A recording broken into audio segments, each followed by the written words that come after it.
दोस्तों, जिंदगी जीना कोई आसान नहीं होता, बिना संघर्ष के कोई महान नहीं होता।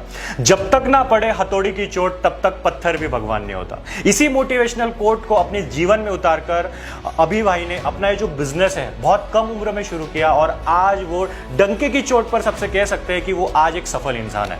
सो उसी बिजनेस की जानकारी सर हमें पूरी तरीके से देने वाले हैं, जहां पर सर हमें बताएंगे कैसे उन्होंने बिजनेस शुरू किया था, कैसे आप भी ये जो बिजनेस है अपने गांव में अपने शहर में शुरू करके एक अच्छी खासी कमाई कर सकते हो। तो आइए जानते हैं सर से कि कैसे उन्होंने बिजनेस शुरू किया, जहां पर सर अपना खुद का बिजनेस शुरू करके 80 से 1 लाख तक की इनकम गांव से कर लेते हैं। तो आइए जानते हैं सर से कि कैसे अपने इन्होंने बिजनेस की शुरुआत की और आप भी कैसे ये बिजनेस शुरू करके एक अच्छी खासी सफलतापूर्वक अपना ये बिजनेस शुरू कर सकते हैं। Hello sir. जी हेलो, नमस्ते। तो सर जरा बताएं हमारे व्यूअर्स को कैसे वो भी एक बिजनेस शुरू कर सकते हैं आपकी तरफ। पहले हम नॉर्मल गांव में रहते थे और इसी तरह नॉर्मल अच्छा खासा कौन पढ़ाई लिखाई मेरा चल रहा था। फैमिली में कुछ प्रॉब्लम आ गया, उसके कारण सोचे कि सेटल होना चाहिए। तो फिर हम बहुत सारे सरकारी जॉब के लिए बहुत सारे फॉर्म भरे, पर उसमें हम नहीं सक्सेसफुल हो सके। अच्छा। तो फिर हम बाहर में एक हमारे भैया कुछ दिन पहले से काम कर रहे थे दुबई में, तो आए हुए थे छुट्टी में घर पे। तो वही तो हम बताया उनको कि भैया ऐसे ऐसे कुछ प्रॉब्लम, जो कुछ काम धंधा हम खोज रहे थे। तो बोले कि हमारे साथ चलो, वहाँ पे अपना रहना और काम पर चलो। काम पर चलना, वहीं पे सब कुछ है, खाना पीना हर कुछ, काम धंधा भी कर लेगा। तो उन्होंने दुबई में हमें कौन साथ लेके गए।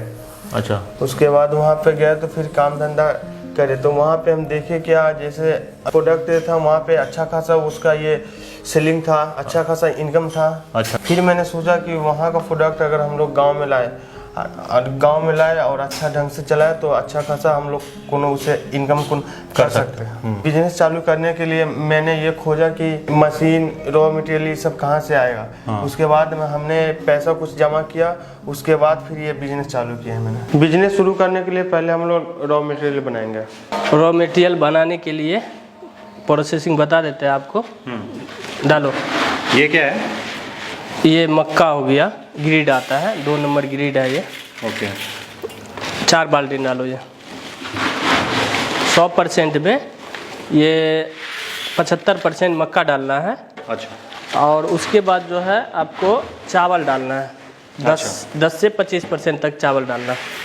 उसके बाद थोड़ा बहुत 100% में 75% मक्का आ गया और 25% चावल। जी जी बिल्कुल बिल्कुल। और आपको इसमें थोड़ा सा ऑयल भी डालना है। ऑयल? जी। ऑयल क्यों डालते हैं? ऑयल डालते हैं इसलिए कि यानी जो है माल अच्छा से निकले, टेस्टिंग बढ़ाता है वो, टेस्ट के लिए। और माल के अनुसार यानी जो आप उस हिसाब से अपना नमक डाल सकते हो। ओके। नमक भी डाला जाता है। आइए थोड़ा सा ऑयल डालो बाबू। अभी मशीन चालू करते हैं और अभी मिक्स हो रहा है। पानी डालो। इसमें पानी अपना हिसाब से डालना पड़ता है, जो आपको जो परफेक्ट चल जाए। डालो। चलो तेल हो गया, चलो रेडी हो गया ये। बंद करो। अभी ये रॉ मटेरियल रेडी हो गया। अब ये जो है एक्सट्रूडर में जाएगी। एक्सट्रूडर में जाके मशीन चालू करना है। मशीन चालू करने के लिए इसको हीट करना पड़ता है, वो भी 5 मिनट के लिए हीट कर लो आप। उसके बाद रॉ मटेरियल हो गया मिक्स, रॉ मटेरियल ऊपर डाल दो, माल इसमें ऊपर डालो, माल बाबू डालो। एक्सट्रूडर मशीन है, इससे माल बन के रेडी होता है, निकलता है। जो साइज का चाहिए आपको, 2, 4, 5, 10, 20 वैरायटी आप इस मशीन से निकाल सकते हो। अच्छा। 10-20 वैरायटी आप निकाल सकते हो। और उसके से इसी मशीन से आप, ये एक्सट्रूडर मशीन है, इसी मशीन से आप 10 से 20 यानी जो है तरह का आप डिजाइनिंग निकाल सकते हो। कैसे? पब में कैसे आप जैसे डाई, यानी जो आप एक डाई आपने निकाला, फिर दूसरी डाई खोल के दूसरी डाई चेंज कर लो आप, फिर उसके बाद वो माल निकाल लो। उसके बाद क्या क्या बना सकते हैं इसमें आप? पफ, रिंग, स्टार, दिल, जो भी हो, जितना भी आइटम, 15 से 20 वैरायटी आप इससे निकाल सकते हो आप। अच्छा। 15 से 20 टाइप के अलग अलग प्रोडक्ट बना? बिल्कुल बिल्कुल। हाँ, अभी देख सकते हो कि ये क्रंची नहीं है माल। क्रंची होने के लिए आपको यानी जो रोस्टर में जाना होगा, इसको रोस्टर में डालना होगा। रोस्टर होगा तब जाके यानी जो ये फुल क्रंची आएगी इसमें। रोस्टर में ऊपर से डालना पड़ता है, एक लड़का रहता है ऊपर में, उस ऊपर से डालेगा, नीचे की तरह से आएगा, नीचे में हीटर लगा हुआ रहता है, बहुत सारा हीटर लगा हुआ रहता है। अच्छा। उसी से क्रंची होता है और इस उधर से आके फिर ये डब में गिरता है। डब में गिरने के बाद उसको यानी जो उसके बाद मसाला मिक्स में जाता है, मसाला मिक्सर में जाता है। हाँ, मसाला मिक्सर में जाता है, फुल क्रंची हो जाता है, पूरा क्रंची हो जाता है। ये जो मसाला है मार्केट से आसानी से मिल जाता है और कम रेट में ही मिलता है, और महंगा वाला भी है, वो आपके ऊपर डिपेंड करता है कैसा मसाला यूज करना है मार्केटिंग में, कैसा मेरा मार्केटिंग पकड़वाना है। ज़्यादातर आपको मसाले पे ही फोकस करना है, क्योंकि जितना बढ़िया मसाले आप लगाओगे उसमें उतना ही बढ़िया मार्केटिंग आपकी चलेगी। मसाला मिक्स करने के बाद आप मसाला मिक्स हो गया, मसाला मिक्स करने के बाद पैकेजिंग में आएगा। पैकेजिंग जैसे पैकेजिंग में मसाला ऊपर में पैकेजिंग में माल डाल दिया हमने, ओके। मशीन चालू कर दी। मशीन चालू करने के बाद आप देख सकते हैं कि कैसे किस तरीके से पहुँच। ये कितने कितने के पैकेट बन रहे हैं अभी? 5 रुपये 2 रुपये जो आप सारे साइज के बना सकते हैं पैकेट सारे। ये पैकेजिंग मशीन में सारे हाँ, साइज के आराम बन से जाते हैं। आराम से कोई दिक्कत नहीं है। ओके। और सर इसमें आप कितना ग्राम भरते हो एक? हम 25 ग्राम डालते हैं माल इसमें, अच्छा। और पार्टी के ऊपर डिपेंड करता है, जिसका जैसा मार्केटिंग है उस अनुसार से 30 ग्राम भी माल भर सकते हो आप, 35 ग्राम भी माल भर सकते हो, 20 ग्राम भी माल भर सकते हो, 15 ग्राम तक माल भर सकते हो। और सर इसमें जो शेल्फ लाइफ है कितने दिन तक टिका रहता है? ये कम से कम 3 महीने। 3 महीने में टिका? 3 महीने टिका हुआ रहेगा। इसमें नाइट्रोजन लगता है, नाइट्रोजन लगाओगे, नाइट्रोजन एयर भरा जाता है। नाइट्रोजन एयर भर दोगे आप तो 6 महीने से लेके 3 महीने तक वैलिडिटी रहता है इसका। ओके। ये देख सकते हो आप, पैकिंग के लिए ऑलरेडी माल रेडी है। ये इसमें मसाला मिक्स हुआ है।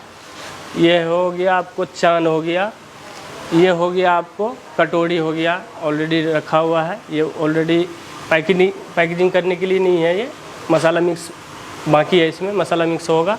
ये मसाला मिक्स है, ये ऑलरेडी पैकिंग करने के लिए रेडी है। ये हमारे पास माल स्टॉक पड़ा हुआ है।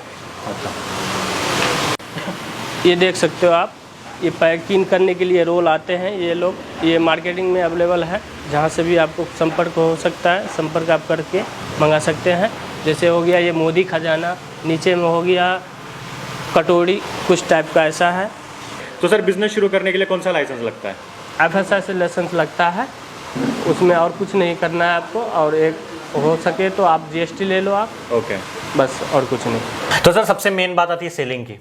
आपने मार्केट कैसे जमाया? क्योंकि मार्केट में तो बहुत अलग अलग बड़े बड़े ब्रांड्स भी है, तो उनको आपने गांव में टक्कर कैसे दी? अपना खुद का मार्केट जो आपने बनाया हुआ है, जैसे 10-12 गांव के साथ आप काम करते हो, तो वो कैसे किया, वो जरा समझाए, टिप्स दीजिए हमारे व्यूअर्स को। सर जैसे हम बाहर से आए, ठीक, यहाँ पे बिजनेस ये चालू किए, ओपन किए, उसके बाद हमने ये सोचा कि कम पैसे में क्वालिटी अच्छा होना चाहिए, क्वांटिटी भी अच्छी होना चाहिए, जिससे मेरा सेलिंग भी हो, और इसमें इनकम हम बहुत कम कमाते थे।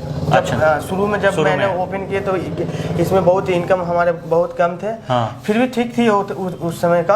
हाँ। तो वही हम कम पैसे में खर्चा निकल जाता था। खर्चा निकल जाता था, और दूसरी कारण सेलिंग खुद जाके कौन करते थे, मार्केटिंग खुद करते थे। मार्केटिंग खुद करते थे, और कम पैसे में अच्छा क्वालिटी कौन दे रहे थे। हाँ।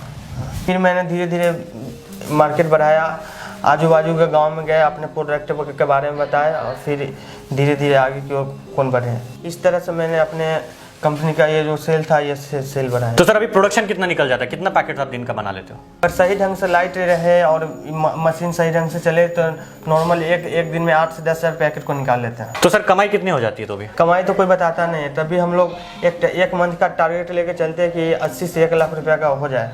सही है। तो सर आप एक ही प्लांट में अभी कितने टाइप के अलग अलग प्रोडक्ट्स बना लेते हैं? ये रिंग्स बना लेते हैं, पॉप बना लेते हैं, और ये काजू बना लेते हैं, ये सब कौन बनाए। तो सर इसमें जो मेन बात है इन्वेस्टमेंट की, तो इन्वेस्टमेंट कितनी लगती है बिजनेस शुरू करने? इसमें शुरू में जब मैंने किया था तो इसमें 6.5 लाख ये मशीन, इसका मटेरियल सब लेके ये कौन पड़ा था। तो जैसे कि सर ने बताया कि आपको जो मार्केटिंग है वो कैसे करनी है, इन शॉर्ट में आपको बताऊंगा कि आपको अगर आपको गांव से शुरू करना है तो आप आजू बाजू के जो भी गांव है आपके शहर में, उसमें आप ध्यान रखिए कि उधर आप मार्केटिंग कीजिए। तो जो भी बड़े बड़े ब्रांड्स बने थे उन्होंने भी कम से ही शुरुआत की थी, और आज वो बड़े बड़े ब्रांड इसलिए है क्योंकि उन्होंने पहले टेस्ट पे फोकस किया और उसके बाद प्रोडक्शन बढ़ाया। पहले आपको एक टेस्ट डेवलप करनी है, टेस्ट डेवलप करने का मतलब आपको टेस्ट पर रिसर्च करना है कि कौन से मसाले आप यूज़ करोगे, आपकी टेस्ट बहुत हटके होनी चाहिए, मार्केट से अलग होनी चाहिए। फिर उसके बाद आप प्लान करो कि आप उसमें इन्वेस्ट करो। उसके बाद मशीन वगैरह तो आराम से मिल जाती है, बट मेन बात आती है जैसे सर ने बताया कि सर्विस की। तो जो अच्छे से सर्विस दे पाएगी, जो आपको अच्छे से गाइड करेगी, तो वो कंपनी का नंबर मैं डिस्क्रिप्शन में दे रहा हूँ, स्क्रीन पर भी है, तो आप उन्हें कॉन्टैक्ट करके इस बिजनेस के बारे में और डिटेल जानकारी ले सकते हो, जो कि आपको पूरा जानकारी देगी कि मशीन क्या क्या लगेगी, रॉ मटेरियल कहाँ से मिलेगा, सब कुछ आपको डिटेल में वो कंपनी आपको समझा देगी।